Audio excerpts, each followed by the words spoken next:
Halo guys, ini Bang Jaja buatin lagi lanjutan cerita dari manga Rising Sun, yang mana mempertemukan Spanyol versus Jepang di semifinal Olimpiade Madrid. Pertandingan ini cukup panjang, jadi bakal Bang Jaja bagi menjadi beberapa part agar durasinya tidak terlalu panjang. Oke, langsung aja guys. Di awal cerita kita diperlihatkan dengan keberangkatan para pemain Jepang menuju stadion. Begitupun para pemain timnas Spanyol yang sudah dipenuhi oleh para fans pendukung karena mereka menjadi tuan rumah. Pertandingan pun akan dimainkan di Stadion Bernabeu, markas tim raksasa Real Madrid. Ini daftar pemain kedua tim. Kita bisa lihat, banyak pemain-pemain Jepang yang tidak dimainkan di pertandingan kali ini, seperti Wakabayashi, Akai Tomea, dan Jun Misugi, karena mereka sedang cedera. Sementara dari kubu Spanyol ada Michael, Rafael, Fayol, Grandios, dan Bruno, nama-nama pemain yang diadopsi dari kehidupan nyata. Kedua tim memasuki lapangan. Terdengar sorak-sorak dari para pendukung. Sementara di sisi lain, pelatih Kira meminta Misugi untuk tetap berada di sampingnya, karena pelatih Kira menyadari karakternya yang keras kepala, yang cenderung ingin selalu menyerang, tanpa memikirkan pertahanan. Maka dari itu pelatih Kira siap menerima masukan dari Misugi kapanpun. Kini kedua kapten berebut koin di tengah lapangan, dan timnas Spanyol lah yang akan menguasai bola lebih dulu. Kick off babak pertama pun dimulai. Seperti biasa, Spanyol langsung melakukan umpan-umpan pendek. Hyuga dan Nita segera melakukan tekanan. Namun bola dengan cepat diberikan kepada Rafael. Rafael pun langsung memberikan bola itu kepada Mikel yang berlari di sisi lain. Kemudian Mikel melakukan dribble segway yang menjadi teknik andalannya. Subasa yang memiliki tugas khusus untuk mengawal Mikel kini langsung maju menghadangnya. Tapi Mikel melakukan umpan ke belakang, lalu dia berlari ke arah Subasa. Alih-alih menjauh dari Subasa, Mikel malah mendekat, dan kini Mikel membelakangi Subasa. Dalam posisi tersebut, Mikel meminta Rafael untuk mengembalikan bola itu. Sepertinya di sini Mikel ingin menantang Subasa untuk by one 1 versus 1. Natureja pun mengatakan bahwa ini pertarungan 1 lawan 1. Tanpa basa-basi bola itu langsung diberikan kepada Michael. Saat bola itu mengarah kepada Michael, Michael meletakkan kakinya di tanah. Kemudian bola itu bergulir ke atas dan menyentuh bahu Michael.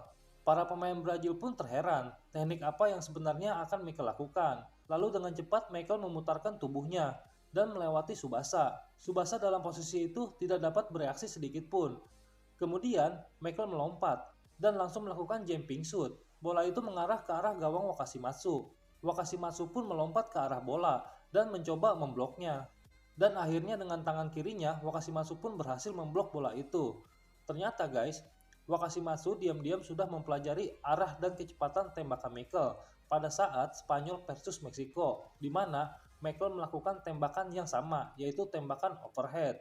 Kini Jepang selamat dari serangan Spanyol. Para pemain Spanyol pun mendekati Mikel dan mengatakan, andai saja itu menjadi gol, pasti akan menjadi rekor gol tercepat dalam turnamen ini. Sementara itu, Subasa masih terdiam dan tidak bereaksi sedikit pun. Natureja dan Santana mengatakan, kami telah dihancurkan oleh Mikel di La Liga. Akankah Subasa pun dihancurkan oleh Mikel di sini? Subasa yang masih terdiam di dalam hati mengatakan, saya tidak bisa memprediksi gerakannya. Dia bisa mengoper bola dengan sesuka hatinya. Mikel memang sangat mengagumkan. Bahkan guys, Subasa merasakan melihat Mikel seperti melihat pertama kali Roberto bermain di semasa SD-nya dulu. Seperti biasa, bukan Subasa namanya kalau tidak bersemangat ketika mendapatkan lawan yang hebat. Kemudian Subasa menginstruksikan kepada timnya untuk bertahan dan melakukan serangan balik jika ada kesempatan. Kini tendangan penjuru untuk Spanyol. Terlihat Payol, Bruno, dan Torres bersiap di barisan depan. Mikel yang akan menendang bola, namun terlihat Rafael berlari mendekat. Mikel pun melakukan umpan 1-2 dengan Rafael. Kemudian Mikel melakukan syuting keras. Tembakan ini seperti milik Soda, yaitu Kamisari Shoot. Dan lagi-lagi, untuk yang kedua kalinya, Wakashimatsu berhasil meninju bola itu. Kini bola mengarah kepada Nita. Jepang memiliki kesempatan untuk menyerang. Lalu bola diberikan kepada Misaki. Di depan Misaki, terlihat Nita dan Hyuga berlari. Tentu ini menjadi opsi untuk Misaki mengumpan. Sementara di sisi lain, Subasa berteriak, memberitahu Misaki bahwa para pemain Spanyol mengepungnya dari belakang. Benar saja, salah satu pemain Spanyol melakukan tackling.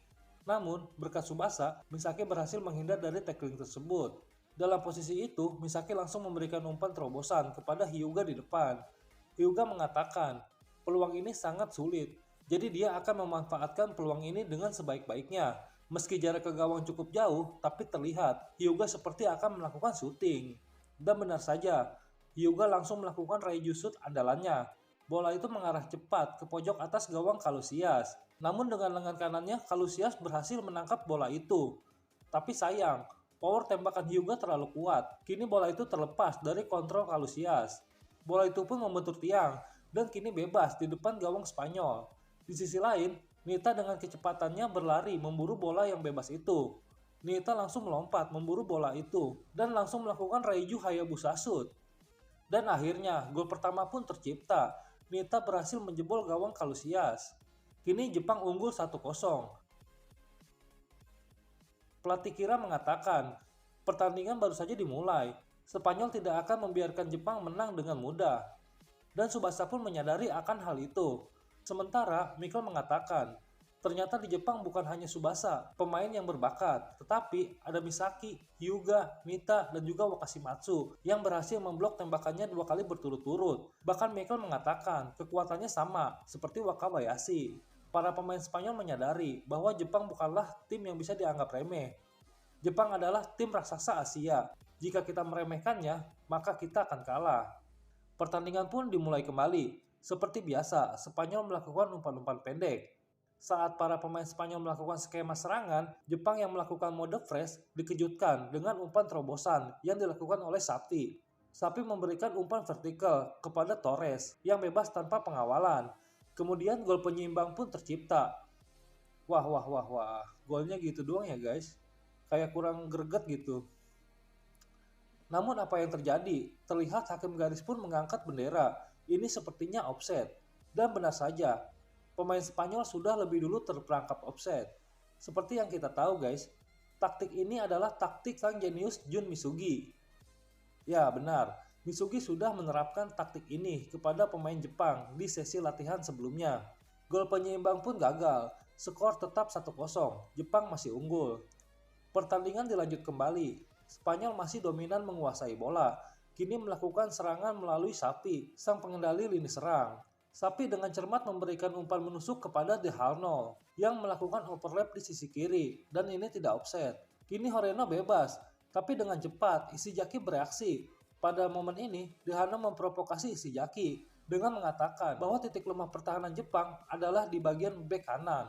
Ishizaki yang terpancing langsung melakukan tackling, namun itu hanya tipuan. De Harno tidak menendangnya. Setelah berhasil mengelabui Ishizaki, De Harno langsung melakukan umpan crossing ke depan mulut gawang Jepang. Kini Persio Torres yang memiliki tubuh jangkung melompat, memburu bola itu. Di sisi lain, Izawa pun melompat. Izawa pun berhasil memblok sundulan Torres. Namun bola itu bebas dan segera diburu oleh Rail. Rail pun langsung melakukan syuting. Dan lagi-lagi, Jepang berhasil memblok tembakan itu. Kini Jido yang menjadi benteng pertahanan Jepang. Bola itu segera ditendang jauh oleh Ishizaki. Jepang benar-benar terdesak, hanya bisa bertahan dan tidak bisa menguasai bola sedikit pun. Pelatih timnas Spanyol pun menyemangati timnya untuk terus mengulangi serangan sampai gol itu tercipta. Serangan masih berlanjut, Spanyol masih menguasai bola. Terlihat Sapi dan Iniesta seperti sedang melakukan sebuah rencana. Kini bola mengarah kepada Sapi, namun Sapi membiarkan bola itu, sehingga bola kini mengarah kepada Iniesta.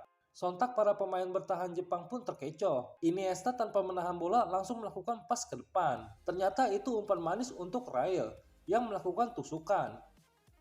Tapi terlihat, Wakashimatsu pun maju memburu bola itu. Namun Wakashimatsu lebih cepat menangkap bola itu dan lagi-lagi Jepang selamat dari bahaya. Tanpa menunda sedikit pun Wakashimatsu langsung menendang jauh bola itu. Kini bola mengarah kepada Hyuga. Seperti yang kita tahu, Jepang di pertandingan ini hanya bisa mengandalkan serangan balik dan ini momen yang sangat bagus. Namun secara tiba-tiba, Payol memotong bola itu dan kini bola diberikan kepada Michael. Serangan Jepang pun gagal.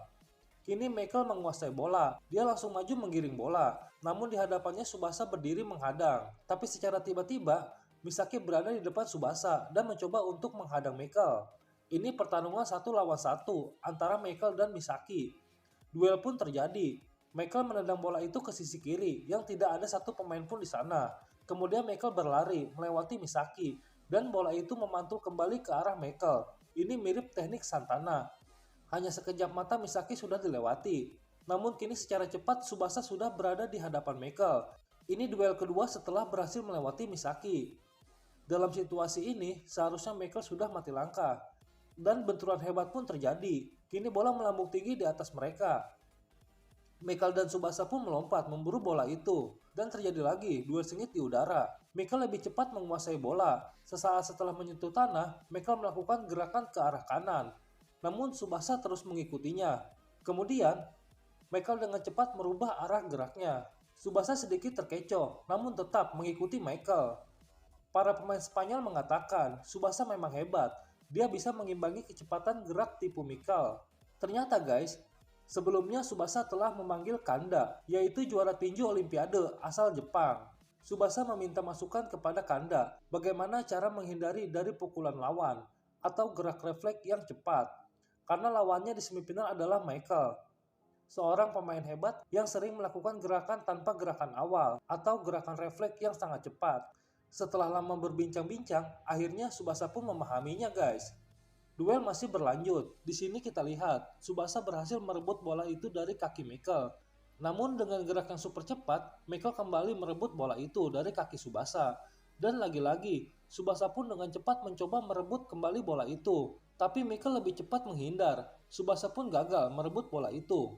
Tsubasa mengatakan, Michael memiliki kemampuan menguasai bola yang jauh lebih unggul dari semua rival yang pernah Tsubasa hadapi. Pascal mengatakan, duel Diaz dengan Tsubasa pada saat itu sangat luar biasa. Tapi mungkin duel Tsubasa dan Michael kali ini jauh lebih hebat. Diaz pun setuju. Dia mengatakan, jika duel ini terbaik di abad ini. Kiper Espadas dari Meksiko pun mengatakan, Michael membobol gawang saya 6 gol, hanya bermain di paruh babak kedua. Jadi menurutku, Michael belum melakukan permainan yang sesungguhnya. Kita kembali lagi ke pertandingan. Duel Michael dan Tsubasa masih berlanjut. Kini Tsubasa maju, mencoba merebut bola itu dari kaki Michael. Namun tiba-tiba Michael mundur, menjauh dari Tsubasa, sambil membawa bola itu. Lalu kemudian Michael berputar, di atas bola yang dipijaknya. Para pemain hebat yang menonton pun terheran-heran, apa yang akan dilakukan oleh Michael. Saat berputar, Michael merubah kaki porosnya ke kaki kiri dan dia menendang tanah dengan kaki kanannya untuk meningkatkan putaran tubuhnya. Tsubasa terbingung, masih belum tahu apa yang akan dilakukan oleh Michael. Tiba-tiba Michael menendang bola itu dengan kaki dalamnya, sehingga bola itu memiliki rotasi yang tajam. Tapi bola itu mengarah ke arah Tsubasa. Kini bola itu tertahan di dada Tsubasa. Namun apa yang terjadi? Bola itu terpental ke arah kiri Tsubasa, dan Michael seperti sudah memprediksikan kemana arah bola itu akan pergi. Dengan rotasi putaran yang kuat, bola itu tidak bisa dikontrol oleh dada Tsubasa. Saat setelah Tsubasa dilewati, kini Aoi Shingo maju menghadang, tapi Michael menendang bola itu tepat ke hadapan Aoi. Saat bola itu menyentuh tanah, pantulan bola itu kembali mengarah ke arah kaki Michael. Hanya dengan satu gerakan, kini Tsubasa dan Aoi berhasil dilewati. Kemudian Jido dengan powerful melakukan tackling, dan dengan cepat Michael menendang bola itu melalui celah di bawah tubuh Jido. Lalu Michael menghindar dari tackling Jido. Bola itu kini menjauh dari Michael, dan terlihat Matsuyama dan Izawa yang akan meraih bola itu. Namun lagi-lagi, bola itu memantul kembali ke arah Michael setelah menyentuh tanah, dan terlihat Michael pun akan melakukan shooting. Saat bola itu masih bebas, Matsuyama dan Izawa pun terus memburu bola itu. Dan siapakah di antara mereka yang lebih cepat merebut bola itu? Michael pun berhasil lebih cepat menendang bola itu. Tembakan Raiju Shoot pun tercipta. Kini bola mengarah ke mulut gawang Wakashimatsu. Dan apakah yang akan terjadi? Bola itu melesat melewati ujung jari Wakashimatsu. Apakah ini menjadi gol? Ternyata bola itu membentur tiang gawang. Namun seakan-akan Michael sudah mengetahui ini. Dia segera berlari kemana arah bola itu bergulir. Kemudian Michael melompat. Dan boom! Gol itu pun tercipta. Kini skor menjadi 1-1. Wow, keren banget ya guys aksi Babang Michael ini. Oke guys, sampai di sini dulu ya. Next kita lanjut lagi part kedua. Bye bye.